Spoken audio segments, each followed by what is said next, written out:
Uh-oh. You should have got your own toy. No, we're going to rip Froggy. We're rolling. Whoa, okay. I'll be with you in a second. But Stella's going over there. Okay, ready? Yeah.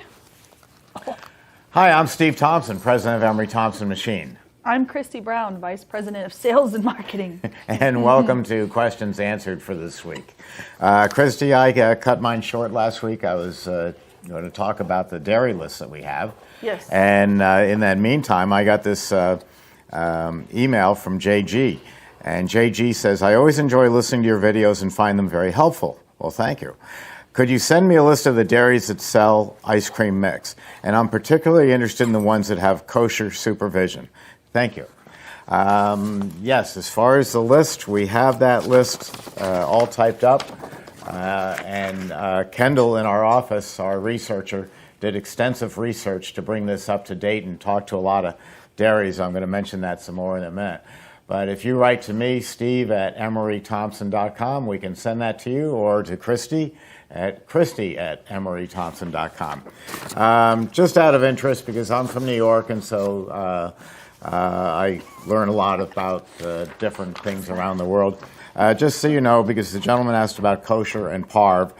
Kosher means that if a product is labeled kosher, it means that it's been inspected and continues to be inspected by a rabbi to make sure that the product is either labeled for meat or glot for dairy.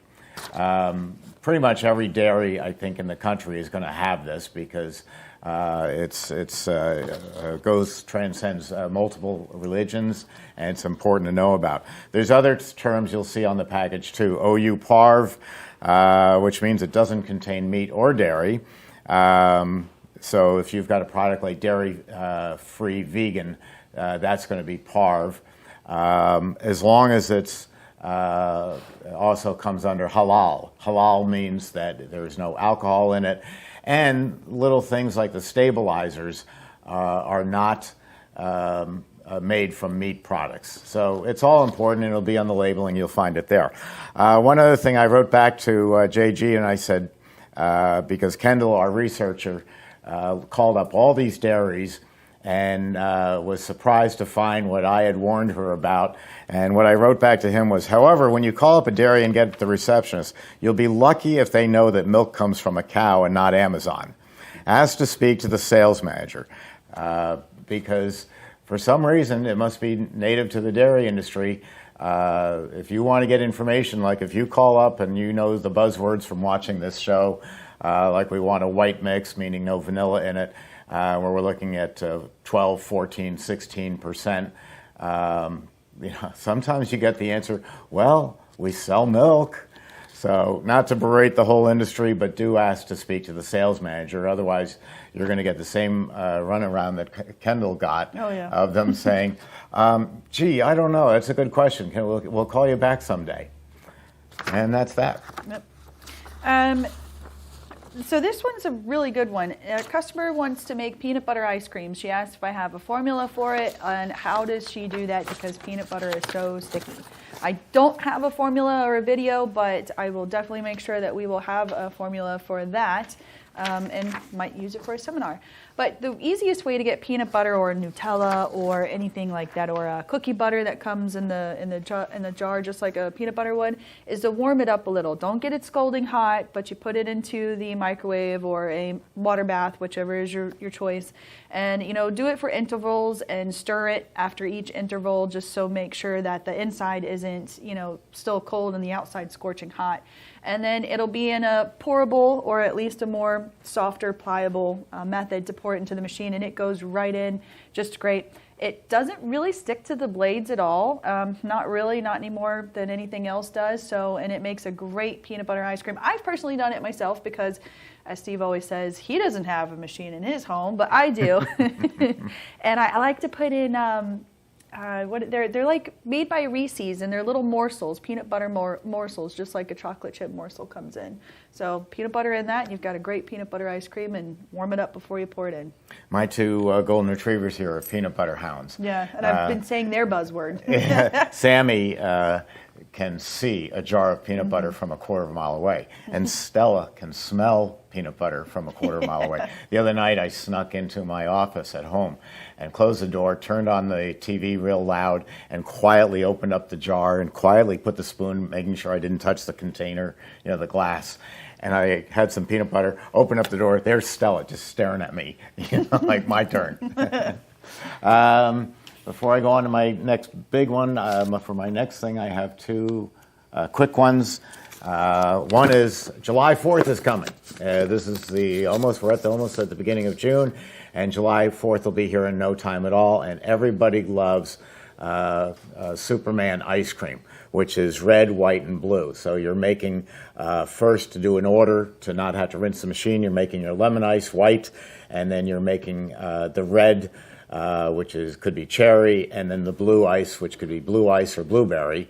And you're putting them in each of the three compartments and then pulling this out and freezing it. And now you scoop it around in a semicircular motion to get the red, white, and blue. So why not order these now at the end of May or early June instead of in the last week of June when you're in a rush to make Superman and Spumoni and other flavors. Another quick one along the same general line of making ice cream is a person says, we're up north and do we have to use 10% ice cream mix? I've realized that over the years I've almost talked too much about 10% mix. It's something we use in Florida only because it's so hot and so humid. But the rest of the country, especially the further north you go, is going to be 12, 14, or even 16% butterfat ice cream mix. So depending on where you are, look around and see what other people are selling and what personal taste goes to. Don't just rely on watching our videos where we're talking about 10% because that's what we need to sell in Florida to just so it's the fat content doesn't make you sweat and give you a headache. I like higher butterfat content. Don't hate me, but in soft serves. Woo. Soft serve? Oh. I know. But why would anybody want soft serve? I know. Excuse me. So this was another really good one. I have a gummy substance on the bottom of my tubs of Italian ice. What am I doing wrong? So it could be a couple of factors. It could be that your temperatures are not set right in your chest freezer or your cabinet, hardening cabinet even, which it's that one. So your chest freezer. So what's happening is it's starting to separate. And you're using probably your syrups or bases or a stabilizer. So that's that gummy substance at the bottom. It's starting to separate. So making sure you freeze your product quickly right away and put it in the coldest spots of your chest freezer or your whatever you're using, upright freezer even, the coldest spots once you've made it, and then making sure that your scooping temps are correct too, because over time it's going to start to separate. If you're not using a stabilizer, then that's probably what's happening as well, because fresh product only lasts for a few days, so you're going to start to see the separation as well. So it's an easy fix. It's not anything that's going to be horrible or wrong, and if you like the way you're scooping and you like your temperatures now and everything is fine, then just have the gummy substance at the bottom. Not a big deal. Won't hurt anybody. Kids love it. Yeah. That's the best part. We got some disturbing phone calls last week. Oh, we did? Yeah. Oh, okay. People were calling up and they were asking for service on their soft ice cream machine. And we tried to explain we don't make soft ice cream machines. And so I did a little research on it because they named the company, which I don't have to name. It's a Chinese company. And the thing is that they were using the Emery Thompson name in their buzzwords on Google, so that if you type in Emery Thompson, their picture will crop up, along with ours and some other companies. It also works both ways. When people were typing in their name, and next to it would be a picture of an Emery Thompson, so they called us and wanted service. And the comments were all the same. They were saying, I bought this thing a month and a half ago and it's already broken and I can't get parts. There's no phone number for parts. There's no service that I can find. Can you help me? I'm sorry, we can't. This company sells power tools and blankets and crowbars and things like that, and now a soft ice cream machine. Folks, you're just not going to get a real machine that costs $1,608 of a commercial machine. We cost 30 seconds. more than that, and the companies, our competitors, cost a lot more than us. We sell direct. If you're going to have something, if you're going to go into the ice cream business, the ices business, on July 3rd, if your little Chinese machine breaks down, you're out of business and you lose July 4th. But the way that's going with these companies, you're going to lose the summer. That's not going to happen with an Emery Thompson. Don't spend $1,600 when you know that the price of a quality batch freezer is going to be higher than that. No, I completely agree.